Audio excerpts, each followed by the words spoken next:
Okay. ప్రభుత్వం మీద ఏర్పడి దాదాపు 7 నెలలు కావస్తా ఉంది. 7 నెలలలో కనీసం ఒక్కరంటే ఒక కార్పొరేషన్ చైర్మన్ కానివ్వండి, ఒక్కరంటే ఒకరు నామినేటెడ్ పోస్టులలో ప్రమాణ స్వీకారం చేసినటువంటి దాఖలాలు కనబడతలేదు.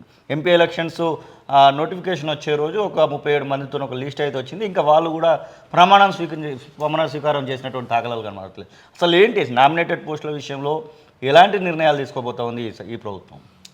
నేను అనుకుంటున్నా పీసీసీ క్యాబినెట్ నామినేటెడ్ అని సెకండ్ వీక్ వరకు జూలై సెకండ్ వీక్ వరకు కొంత క్లారిటీ వచ్చే అవకాశం ఉంటుంది. ఓకే. వీలైతే ప్రకటనలు కూడా రావచ్చు, చర్చలు జరుగుతుండొచ్చు నాకున్న సమాచారం మేరకు అయితే.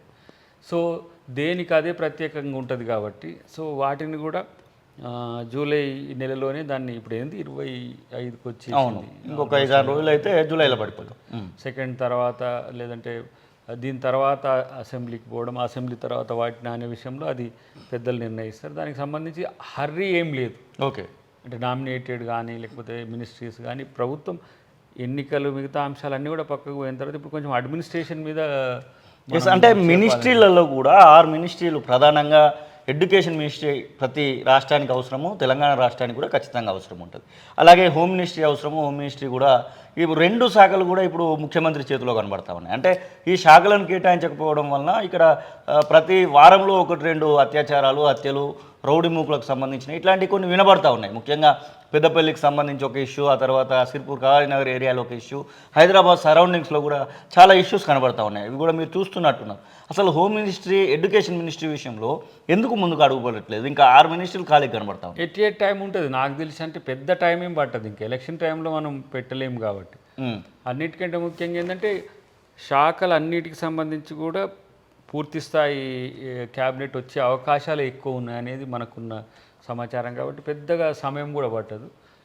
సమస్యలు ఉన్నప్పుడు ఆయా డిపార్ట్మెంట్ ప్రిన్సిపల్ సెక్రటరీస్ కూడా నివేదించవచ్చు అనే ఒక మౌఖికమైన ఆదేశాలు అయితే ఉన్నాయి. వీలైతే సమస్య పెద్దదైతే ముఖ్యమంత్రి గారే స్పందిస్తున్నారు. ఇప్పుడు ఏది హోమ్ మినిస్ట్రీకి సంబంధించిన అంశాలైనా, ట్రాన్స్ఫర్స్ అయినా, లేదంటే మున్సిపల్ అయినా, లేకపోతే ఎడ్యుకేషన్ ఇష్యూస్లో ఇంటర్నల్ రివ్యూస్ జరుగుతున్నాయి. ఈ స్థానికంగా ఉన్న సమస్యలతో పాటు ఇప్పుడు బదిలీలు జరిగినాయి, టీచర్కి సంబంధించినవి, డిఎస్సికి సంబంధించిన అంశాల్లో కొన్ని నిర్ణయాలు వస్తాయి త్వరలోనే పెద్ద ఎత్తున. సో అసలు ఇంకోటి ఏంటంటే జాబ్ క్యాలెండరే జూలైలో రావచ్చు. ఓకే. ఇది TSPSC job calendar maximum July ending వరకు రావచ్చు, డేట్స్తో సహా.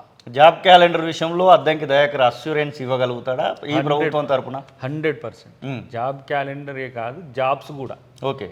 అంటే జాబ్ క్యాలెండర్ అని ఎందుకు స్పెసిఫిక్గా అడుగుతున్నానంటే ధర్నా చౌక్ వద్ద ఒక రకంగా చెప్పాలంటే వేలాది మంది గుమిగూడి కాంగ్రెస్ ప్రభుత్వాన్ని నిందిస్తూ ఉన్నారు. 6 నెలలు అవుతా ఉంది, ఇంకెప్పుడు ఇస్తారు జాబ్స్, ఇంకెప్పుడు జాబ్ క్యాలెండర్ వస్తుంది? మా యొక్క మెగా డిఎస్సీ అన్నారు, మెగా డిఎస్సీ ఎక్కడ పోయింది? గ్రూప్ 1, గ్రూప్ 2, గ్రూప్ 3లలో పోస్టులు పెంచుతామన్నారు. అలాగే గురుకులాలలో బ్యాక్లాగ్ పోస్టులు లేకుండా చేస్తామన్నారు. ఇవన్నీ ఎక్కడ పోయాయని నిరుద్యోగుల నుంచి వస్తున్నటువంటి ప్రశ్నలు. ఇప్పుడు తొలి వెలుగు ఛానల్కి ఎక్స్క్లూజివ్గా నేను చెప్తున్నా, అంటే నేను అద్దంకి దయాకర్గా చెప్తున్నా, ముఖ్యమంత్రి గారు ఆ విషయంలో చాలా సీరియస్ పర్సువేషన్లో ఉండడమే కాదు, జాబ్ క్యాలెండర్ ప్రిపరేషన్ కూడా జరుగుతుండొచ్చు. ఓకే. అది టీఎస్పిఎస్సి అంశం. అవును. టీఎస్పిఎస్సికి సంబంధించి టీఎస్పిఎస్సి, డిఎస్సి, గురుకులాలు, మోడల్ స్కూల్స్, వీటికి సంబంధించిన అన్నిట్లలో కాంప్రహెన్సివ్ ఒక జాబ్ క్యాలెండర్ మీకు జూలైలో రావడానికి అవకాశం ఎక్కువ ఉన్నది. ఓకే. ఇప్పుడు టీఆర్ఎస్ ప్రేరిత, లేకపోతే బీజేపీ ప్రేరిత, లేదంటే ఇంకా కొంతమంది కోచింగ్ సెంటర్ల మిత్రుల ప్రేరిత ఉద్యమాల్లో పాల్గొనండి, మా మీద ఒత్తిడి తేండి. ఓకే. అది వాళ్ళ రైట్, దాన్ని మీరు అడగండి, కానీ వీళ్ళ గాయాల పడకండి. మీకు ఎగ్జామ్స్ వస్తున్నాయి త్వరలో. ఓకే. మీరు ఏ సంవత్సరంలో ఏ ఎగ్జామ్ వస్తుంది, ఎవరికి ఎలిజిబిలిటీ, ఎప్పటి వరకు అనేది మీరు ఆ క్యాలెండర్ను ఫాలో అయ్యే పనిలో పడండి. ఇక మీకు వీళ్ళ జోలికి పోవాల్సిన అవసరాలు రావు. అవును.